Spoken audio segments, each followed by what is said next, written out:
The Murder of Roger Ackroyd. Chapter 8. Inspector Raglan is confident. We looked at each other. "You'll have inquiries made at the station, of course," I said. "Naturally, but I'm not over sanguine as to the result. You know what that station is like?" I did. King's Abbott is a mere village, but its station happens to be an important junction. Most of the big expresses stop there, and trains are shunted, resorted, and made up. It has 2 or 3 public telephone boxes. At that time of night 3 local trains come in close upon each other to catch the connection with the express for the north, which comes in at 10.9 and leaves at 10.23. The whole place is in a bustle, and the chances of one particular person being noticed telephoning or getting into the express are very small indeed. "But why telephone at all?" demanded Melrose. "That is what I find so extraordinary. There seems no rhyme or reason in the thing." Poirot carefully straightened a china ornament on one of the bookcases. "Be sure there was a reason," he said over his shoulder. "But what reason could it be?" "One we know that we shall know everything. This case is very curious and very interesting." There was something almost indescribable in the way he said those last words. I felt that he was looking at the case from some peculiar angle of his own, and what he saw I could not tell. He went to the window and stood there looking out. "You say it was 9 o'clock, Dr. Shepherd, when you met this stranger outside the gate?" He asked the question without turning round. "Was," I replied. "I heard the church clock chime the hour." "How long would it take him to reach the house? To reach this window, for instance?" "5 minutes at the outside." 2 or 3 minutes only if he took the path at the right of the drive and came straight here. But to do that he would have to know the way.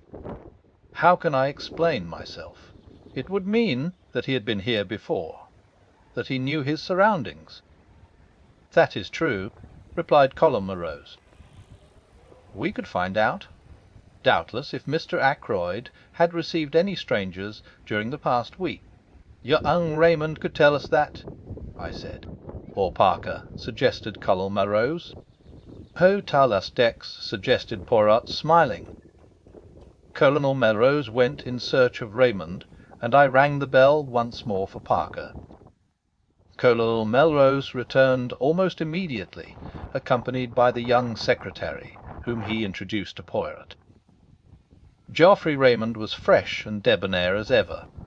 He seemed surprised and delighted to make Poirot's acquaintance. "No idea you'd been living among us incognito, Poirot," he said. "It will be a great privilege to watch you at work. Hallo, what's this?" The Poirot had been standing just to the left of the door.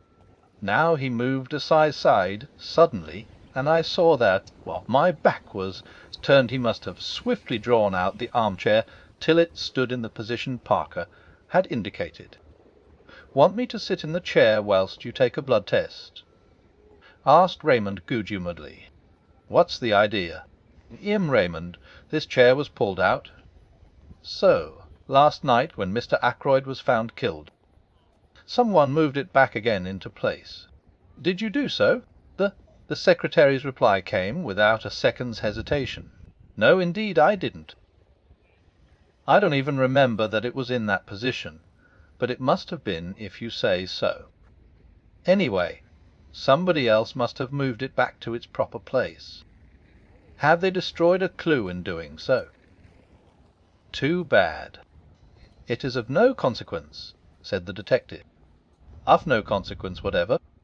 What I really want to ask you is this: Raymond, did any stranger come to see Mr. Ackroyd during this past week?" The secretary reflected for a minute or two, knitting his brows, and during the pause Parker appeared in answer to the bell. "No," said Raymond at last. "I can't remember any one. Can you, Parker? I beg your pardon, sir. Any stranger coming to see Mr. Ackroyd this week? The butler reflected for a minute or two. Was the young man who came on Wednesday, sir, he said at last. From Curtis and Trout, I understood he was. Raymond moved this aside with an impatient hand. Oh, yes, I remember.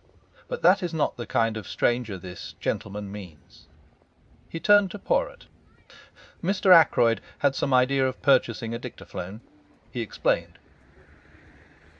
It would have enabled us to get through a lot more work in a limited time. The firm in question sent down their representative, but nothing came of it. Mr. Ackroyd did not make up his mind to purchase. The Poirot turned to the butler. Can you describe this young man to me, my good Parker? He was fair-haired, sir, and short, very neatly dressed in a blue serge suit. A very presentable young man, sir, for his station in life. Poirot turned to me. The man you met outside the gate, doctor, was tall, was he not? Versailles. Somewhere about 6 feet, I should say. There is nothing in that, then, declared the Belgian. I thank you, Parker. The butler spoke to Raymond. Mr. Hammond has just arrived, sir, he said. He is anxious to know if he can be of any service, and he would be glad to have a word with you. I'll come at once, said the young man. He hurried out. Poirot looked inquiringly at the chief constable. The family solicitor, M. Poirot, said the latter. It is a busy time for this young M. Raymond, murmured M. Poirot. He has the air efficient, that one. I believe Mr. Ackroyd considered him a most able secretary. He has been here. How long? Just on 2 years, I fancy. His duties he fulfills punctiliously. Of that I am sure. In what manner does he amuse himself? Does he go in for sport? Private secretaries haven't much time for that sort of thing, said Colonel Morose, smiling. Raymond plays golf, I believe, and tennis in the summer-time. He does not attend the courses. I should say the running of the horses. Rice meetings. No, I don't think he's interested in racing. Poirot nodded and seemed to lose interest. He glanced slowly round the study. I have seen, I think, all that there is to be seen here. I, too, looked round. If those walls could speak, I murmured. Poirot shook his head. A tongue is not enough, he said. They would have to have also eyes and ears. But do not be too sure that these dead things, he touched the top of the bookcase as he spoke, are always dumb. To me they speak sometimes. Chairs, tables, they have their message. He turned away towards the door. What message? I cried. What have they said to you today? He looked over his shoulder and raised one eyebrow quizzically. An opened window, he said. A locked door. A chair that apparently moved itself. To all three I say, why, and I find no answer. He shook his head, puffed out his chest, and stood blinking at us. He looked ridiculously full of his own importance. It crossed my mind to wonder whether he was really any good as a detective. Had his big reputation been built up on a series of lucky chances? I think the same thought must have occurred to Colonel Melrose, for he frowned. "Anything more you want to see, M. Poirot?" he inquired brusquely. "You would perhaps be so kind as to show me the silver table from which the weapon was taken. After that, I will trespass on your kindness no longer." We went to the drawing-room, but on the way the constable waylaid the colonel, and after a muttered conversation the latter excused himself and left us together.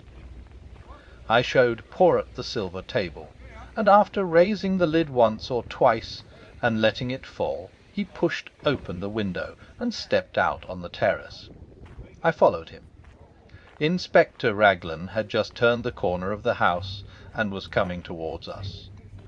His face looked grim and satisfied. "So there you are, M. Poirot," he said. "Well, this isn't going to be much of a case. I'm sorry too. A nice enough young fellow gone wrong." Poirot's face fell, and he spoke very mildly. "I'm afraid I shall not be able to be of much aid to you, then." "Next time, perhaps," said the inspector soothingly. "Though we don't have murders every day in this quiet little corner of the world." Poirot's gaze took on an admiring quality. "You have been of a marvellous promptness," he observed. "How exactly did you go to work, if I may ask?" "Certainly," said the inspector. "To begin with, method. That's what I always say, method." "8," cried the other. "That, too, is my watchword.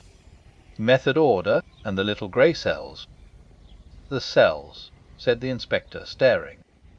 "The little grey cells of the brain," explained the Belgian. "Oh, of course. Well, we all use them, I suppose."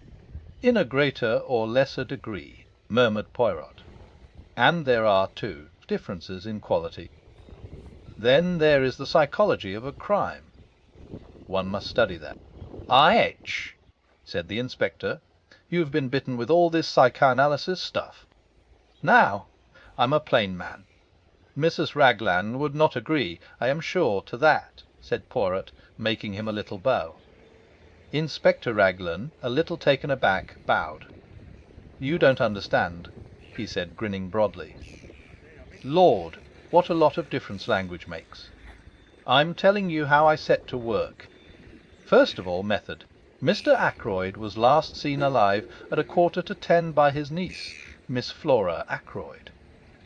That's fact number one, isn't it? If you say so. Where it is? At 10:30, the doctor here says that Mr. Ackroyd has been dead at least half an hour. You stick to that, doctor?" "Certainly," I said. "Half an hour or longer." "Very good. That gives us exactly a quarter of an hour in which the crime must have been committed.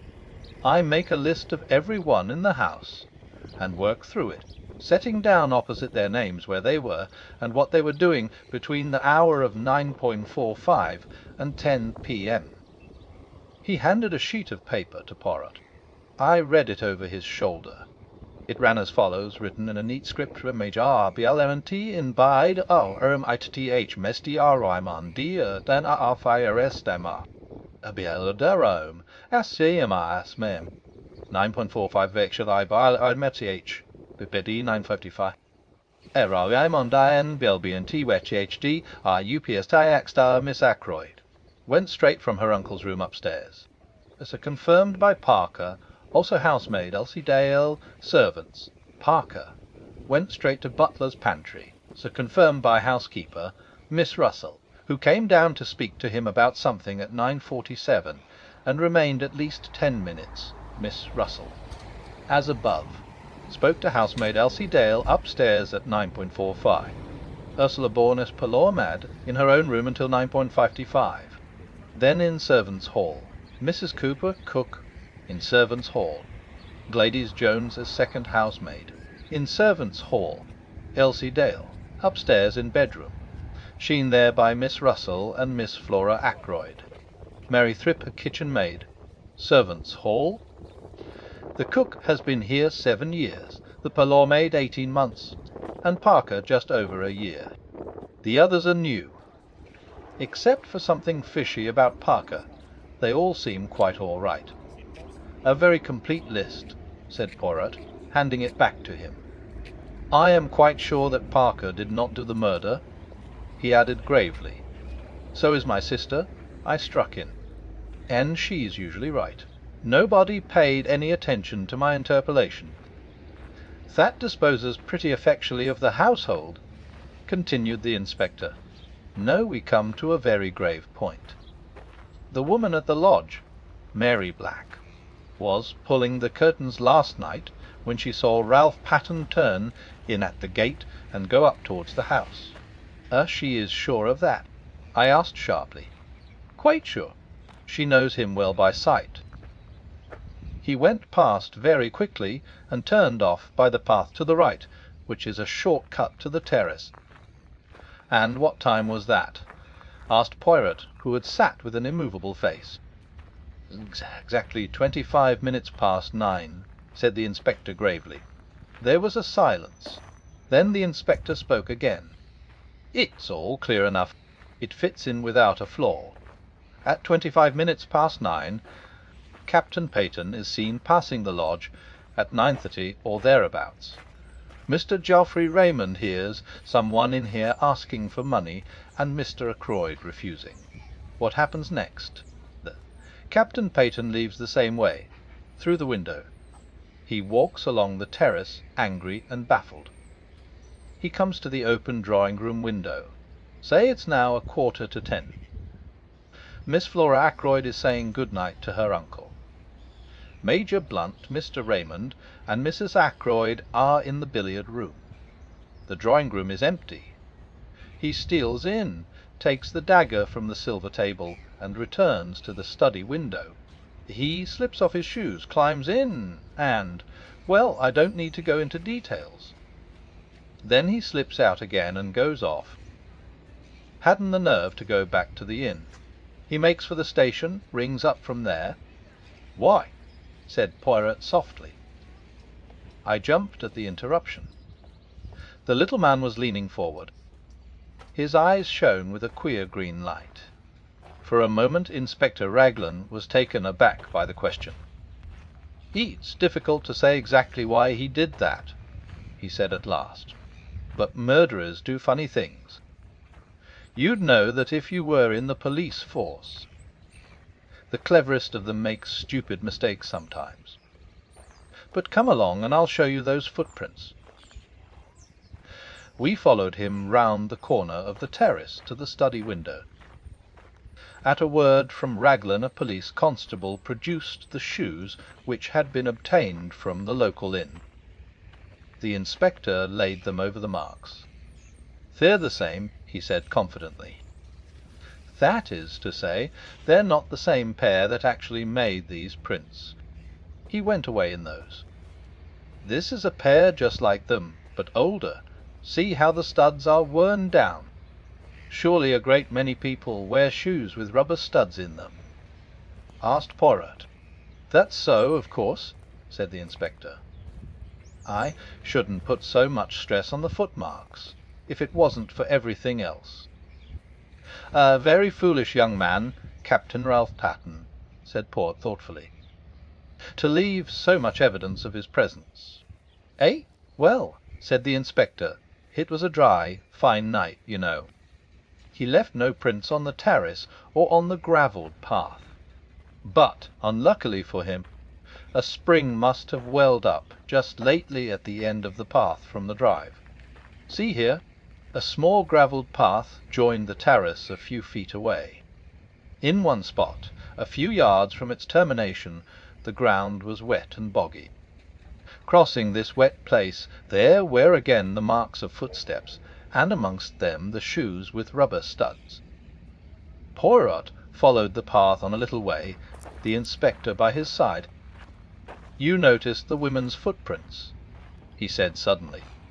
The inspector laughed. "Naturally. But several different women have walked this way, and men as well. It's a regular short cut to the house, you see. It would be impossible to sort out all the footsteps. After all, it's the ones on the windowsill that are really important." Poirot nodded. "It's no good going farther," said the inspector, as we came in view of the drive. "It's all gravelled again here, and hard as it can be." Again Poirot nodded, but his eyes were fixed on a small garden house, a kind of superior summer house. It was a little to the left of the path ahead of us, and a gravelled walk ran up to it. The Poirot lingered about until the inspector had gone back towards the house. Then he looked at me. "You must have indeed been sent from the good God to replace my friend Hastings," he said with a twinkle.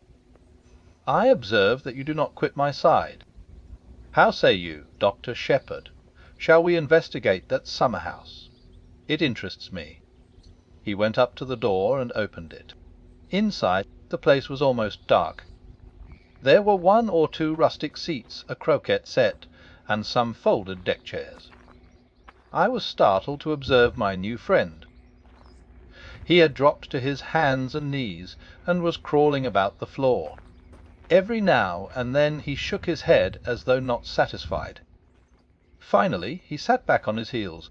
"Nothing," he murmured. Well, perhaps it was not to be expected, but it would have meant so much. He broke off, stiffening all over. Then he stretched out his hand to one of the rustic chairs. He detached something from one side of it. "What is it?" I cried. "What have you found?" He smiled, unclosing his hand so that I should see what lay in the palm of it. A scrap of stiff white cambric. I took it from him, looked at it curiously, and then handed it back. "What do you make of it, my friend?" he asked, eyeing me keenly. "A scrap torn from a handkerchief," I suggested, shrugging my shoulders. He made another dart and picked up a small quill. A goose quill by the look of it. "And that!" he cried triumphantly.